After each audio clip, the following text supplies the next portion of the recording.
Good morning, everyone.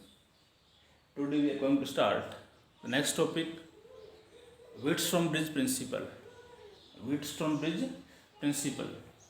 Wheatstone bridge एक ऐसा arrangement होता है, एक ऐसा आपका डिवाइस होता है जिसके द्वारा हम अननोन रेजिस्टेंस को मेजर कर सकते हैं। एक्यूरेटली जो है उस रेजिस्टेंस को हम मेजर कर सकते हैं जो हमें नहीं पता हो। एक ऐसा apparatus होता है, एक ऐसा अरेंजमेंट होता है which is use for measuring the unknown resistance. Wheatstone bridge जो है is an arrangement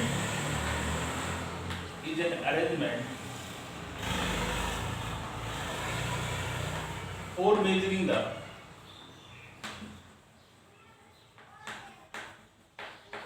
measuring the unknown resistance, जिसके द्वारा हम अननोन रेजिस्टेंस को मेजर कर सकते हैं। ठीक है, व्हीटस्टोन ब्रिज के अंदर देयर आर 4 रेजिस्टेंस। इस प्रकार से रेजिस्टेंस कनेक्ट होते हैं आपके। एक रेजिस्टेंस इस प्रकार से हो गया, एक डायग्राम, एक रेजिस्टेंस इधर होगा आपको, ठीक है, ऐसे एक रेजिस्टेंस इधर लग जाएगा, एक इधर से लग जाएगा, ठीक है। यहां से गैलोमीटर, जी गैलोमीटर, और एक ये टैपिंग की,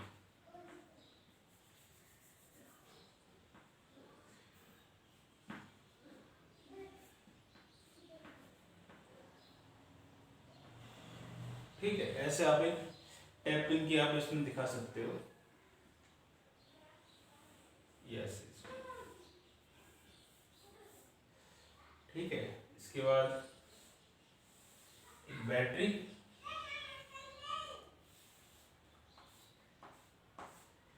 एक वन वे की, इसको K2 ले लो, इसको K1 ले लिया, ठीक है। इसको यहाँ से जोड़ो,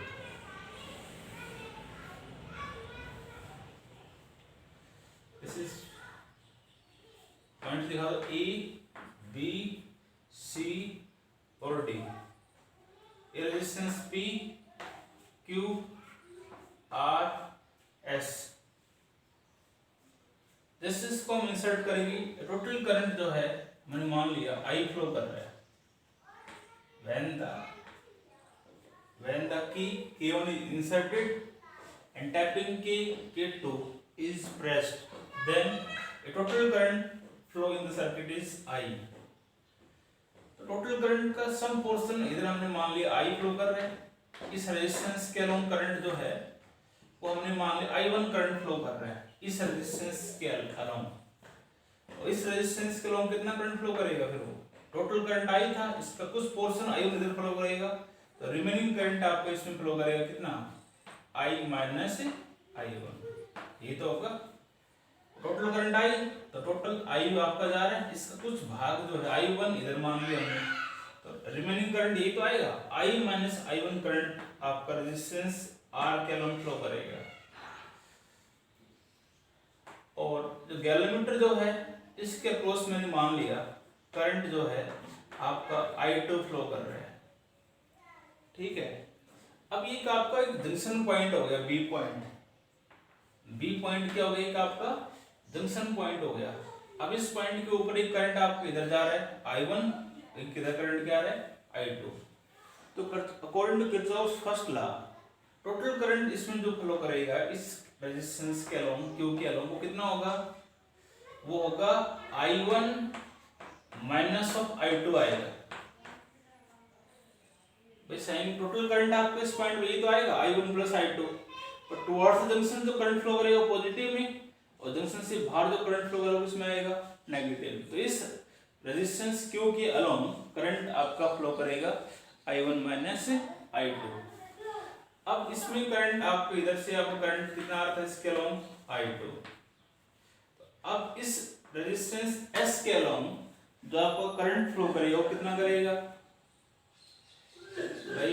इसमें current I minus I1, junction point ये भी आपके जंक्शन पॉइंट के फॉर्म में हो गया, जंक्शन हो गया आपके प्रकार से, दोनों करंट जंक्शन की तरफ फ्लो कर रहे हैं। तो तो पॉजिटिव रहेंगे दोनों, तो हम इसको कहेंगे I minus I1 plus I2। एक करंट I2 है, दूसरा करंट क्या है I माइनस I1। तो इस रेजिस्टेंस जो आपका दिया हुआ है S जो है, इसके अलोंग करंट आपका क्या होगा I minus I1 plus I2।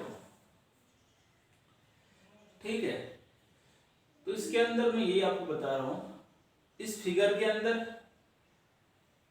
P Q R X there are four resistance are connected in the form of quadrilateral। quadrilateral के फॉर्म में there are four resistance are connected। P and Q resistance are known। दोनों मैं theoretical नहीं बोल रहा हूँ आपको, theoretical portion इसका जो है P लिखूंगा नहीं, P और Q जो है नॉन रेजिस्टेंस है, दोनों का रेशियो होता है, ratio R P by Q होगा। R is resistance box or we can say that variable resistance। S जो है is unknown resistance। When the key K1 is inserted and tapping key K2 is pressed, then the galvanometer, then at a condition the galvanometer does not give deflection with the help of resistance R। उस case में इसमें current flow आपका नहीं करेगा, तो bridge आपकी balanced होगी।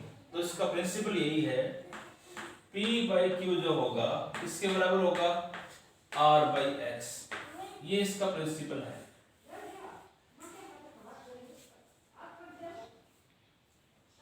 This is principle of Wheatstone bridge. Wheatstone bridge, bridge जो है आपकी बैलेंस कब होगी, आप ये कहोगे with the help of resistance box R। Resistance को हम वेरी करेंगे और जैसे इसको इंसर्ट करेंगे, इसको प्रेस करोगे तो एक ऐसी कंडीशन आएगी जो गैल्वेमीटर जो रेजिस्टेंस जो है, गैल्वेमीटर जो है इसके अलोंग करंट आपको फ्लो नहीं करेगा। तो इस गैल्वेमीटर को अक्रॉस करंट फ्लो नहीं करेगा, तो हम क्या कहेंगे, इसका मतलब ये हुआ ब्रिज आपकी बैलेंस्ड होगी, इसमें करंट फ्लो नहीं करेगा उस केस में। तो इन दोनों रेजिस्टेंस का ratio P by Q is equal to क्या होगा R बाई S। इसको हम प्रूव करेंगे, इस प्रिंसिपल को अब इसको हम प्रूव कर सकते हैं। तो प्रूव हम इसको इधर कर रहे हैं, ऊपर आप इसमें आप ये लिखोगे व्हीटस्टोन ब्रिज जो है एक ऐसा अरेंजमेंट होता है जिसके द्वारा हम अननोन रेजिस्टेंस को हम फाइंड आउट कर सकते हैं। In Whitstone bridge, there are four resistance are connected in the quadrilateral form. P and Q are known resistance are in the ratio Rm. R and S are R is variable resistance or resistance box, S is unknown resistance।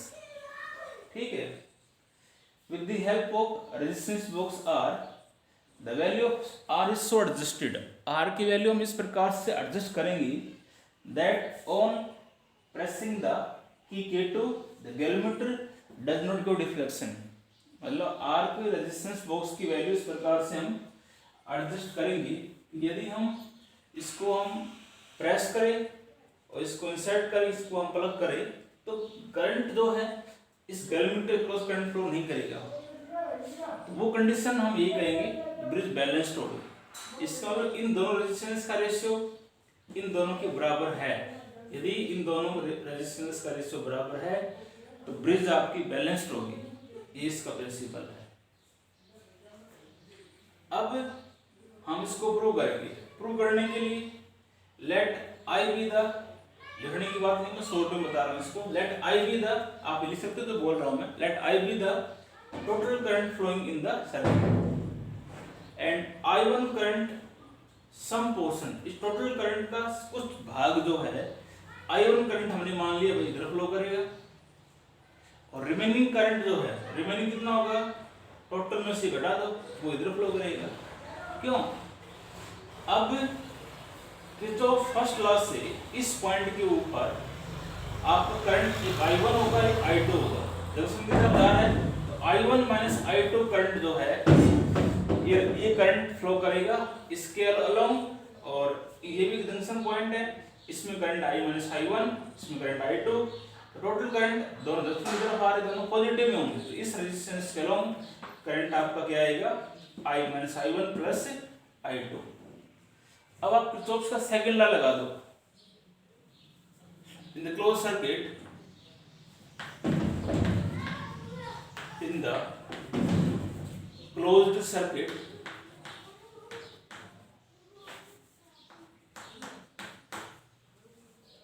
closed circuit ये ले रहा हूं मैं ABDA, ABDA, ABDA एक close circuit है। इसमें आप Kirchhoff का सेकंड लॉ लगा दो। Second law according to Kirchhoff's law, तो यहां लिख देना, ऊपर लिख देना चाहिए यहां पर, according to Kirchhoff's second law. Kirchhoff's का सेकंड लॉ हम लगाया इस क्लोज सर्किट के अंदर। सेकंड लॉ होता है E इक्वल टू IR। तो इस क्लोज सर्किट के अंदर ईएमएफ या सेल तो कोई है नहीं, तो नेट ईएमएफ कितना आएगा आपका 0 बराबर।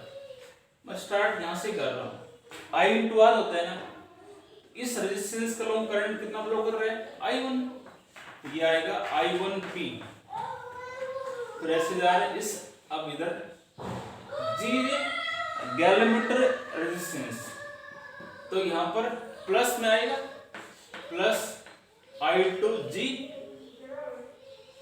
G बड़ा कर लो थे आप, ये G ले लो, G is the galvanometer resistance, के बड़ा दिखा दो ऐसे, और फिर हम इसमें ऐसे मूव करेंगे। क्लोज सर्किट ये तो है, इस रेजिस्टेंस के लोग हम ऐसे मूव कर रहे थे, और डायरेक्शन ऑफ करंट हमारे अपोजिट आ गई। यदि डायरेक्शन ऑफ करंट ऐसे होती तो पॉजिटिव में आता, बताया था मैंने। तो ये इसका मतलब ये करंट ऐसे फ्लो कर रहा है तो नेगेटिव में आएगा, तो माइनस ऑफ आएगा I इंटू R। इसके अलोंग इस रेजिस्टेंस R के अलोंग करंट कितना फ्लो कर रहा है I माइनस I1, और इसके बाहर यहाँ पे क्या आएगा R आ जाएगा। ठीक है, इसको सॉल्व कर लो, तो 0 is equal to I1P plus I2G, ये यूं कर लो, इसको मैंने I2 मान लिया, टोटल करंट इसको मैंने क्या मान लिया I2 मान लिया। I2 किसके बराबर होगा I माइनस I1 के, तो ये भी आपका I2 हो जाएगा। I2 लोगे तो फिर इसको आपको I3 ले लेना है, वो कुछ जरूर नहीं है, तो यहाँ पे भी आपका क्या आएगा I3 आ जाएगा।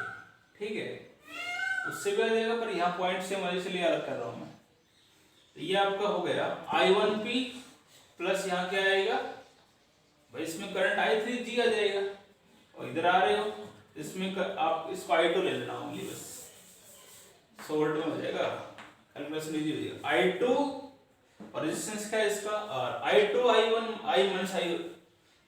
माइनस I1 के बराबर है I2। ठीक है, तो I1P प्लस I3G माइनस की इक्वेशन आपकी आ गई, इसको इक्वेशन ले लो, इसी को ले लो, इक्वेशन फर्स्ट आ गई। क्लोज सर्किट दोबारा देख लो, हमने लिया है ABDA, नेट ईएमएफ इसमें 0। अब इधर से हम स्टार्ट कर रहे हैं, E is equal to IR होता है किरचॉफ का second law. I1P I3G direction of current opposite आ गई, तो माइनस ऑफ I2R आ जाएगा। सिमिलरली in closed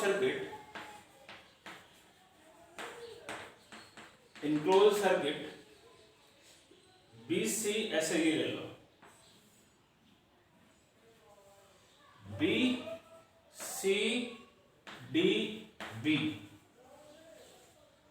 इस क्लोज सर्किट के अंदर भी आपका ईएमएफ नहीं है, 0 कर दो बराबर है, यहां से शुरू कर दो। करंट कितना फ्लो, इस रेजिस्टेंस के लो करंट कितना है, I1 minus I3 into Q। यहाँ अब डायरेक्शन ऑफ करंट ऐसे मूव कर रहे हैं हम, और डायरेक्शन ऑफ करंट आपके अपोजिट आ गई, जैसे हम जैसे चल रहे थे इसका अपोजिट आ गई तो नेगेटिव में आएगा। इसमें करंट कितना फ्लो कर रहा था आपका, इधर I2 और इधर ये I3 था आपका, तो इसके अलोंग करंट आपका फ्लो करेगा I2 प्लस I3। तो इसमें तो करंट कितना आ रहा है I3, इसमें करंट I2 आ रहा था, तो दोनों जंक्शन की तरफ आ रहे, दोनों पॉजिटिव में आएंगे। तो ऐसे इसमें करंट इस रेजिस्टेंस के S के अलोंग करंट क्या होगा, तो नेगेटिव में आएगा। नेगेटिव में पता है ना क्यों आएगा, जैसे हम मूव कर रहे हैं उससे अपोजिट साइड पे डायरेक्शन ऑफ करंट है तो वो नेगेटिव करते हैं हम। किरचॉफ, ये हमने बताया था किरचॉफ के सेकंड लॉ की साइन कन्वेंशन के अंदर, ठीक है। यहाँ पे जो आएगा ये आएगा I2 प्लस I3 और इसकी रेजिस्टेंस की वैल्यू क्या है S। फिर हम ऐसे मूव करेंगे इसके अंदर ऐसे, तो यहाँ भी डायरेक्शन करंट अपोजिट आ रही है, तो माइनस ऑफ I3 G आ जाएगा। इक्वेशन आ गई सेकंड, ठीक है ना। अब बताया था जैसे ब्रिज आपकी बैलेंस्ड होती है तो गैलोमीटर के अक्रॉस करंट कितना होगा, नहीं होगा, जीरो होगा। और गैलोमीटर में करंट कितना दिखा रखा मैंने I3, क्या लिख देता हूं मैं, व्हेन ब्रिज इज बैलेंस्ड, जब ब्रिज बैलेंस्ड होगी तो इस केस में I3 जो है वो कितना आएगा, zero. Then equation first and second becomes, second और थर्ड, फर्स्ट और सेकंड इक्वेशन क्या होगी, मैं डायग्राम को मिटा रहा हूँ, डायग्राम आप ड्रा करो। बहुत इंपॉर्टेंट टॉपिक है, एग्जाम में मैक्सिमम टाइम्स आएगा।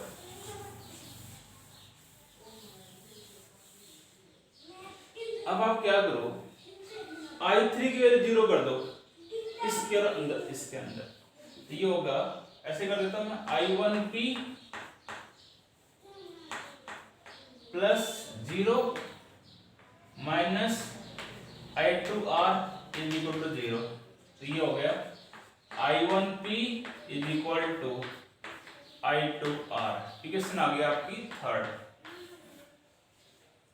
ऐसे इसके अंदर पुट कर दो, ये होगा zero is equal to I1 minus zero into Q minus I2 plus zero S minus क्या आएगा, माइनस जीरो आ जाएगा, I3 जीरो हो जाएगा, ठीक है। इसको सिंप्लीफाई कर दो, I1Q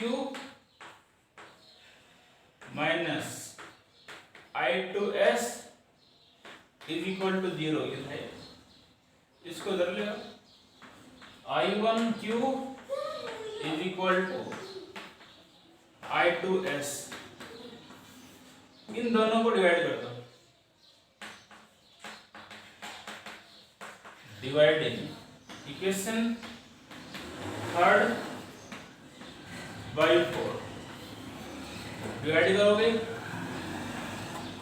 I1P लेफ्ट का लेफ्ट से डिवाइड हो जाएगा, राइट का राइट से डिवाइड हो जाएगा, I2R बाई I2S, ये इससे कटेगा, इससे कट जाएगा, तो ये आपको P by Q is equal to R by S, hence prove. ये तो प्रूव करना था। This is the principle for the Wheatstone bridge. Wheatstone bridge जो है आप कैसा अरेंजमेंट था, तो अननोन रेजिस्टेंस यदि हमें कैलकुलेट करना हो, यहाँ से ऐसे भी निकालना हो तो क्रॉस मल्टीप्लाई करने से आ जाएगा वो, ठीक है। टॉपिक इसमें बड़े बड़े हैं, आगे इसके बाद हम करेंगे स्लाइड वार ब्रिज और मीटर ब्रिज, बड़ा टॉपिक है, होगा नहीं वो, ठीक है। तो एक ही टॉपिक मैंने करवाया है, बहुत इंपॉर्टेंट है, इसको आपको करना पड़ेगा, ठीक है। थैंक्स।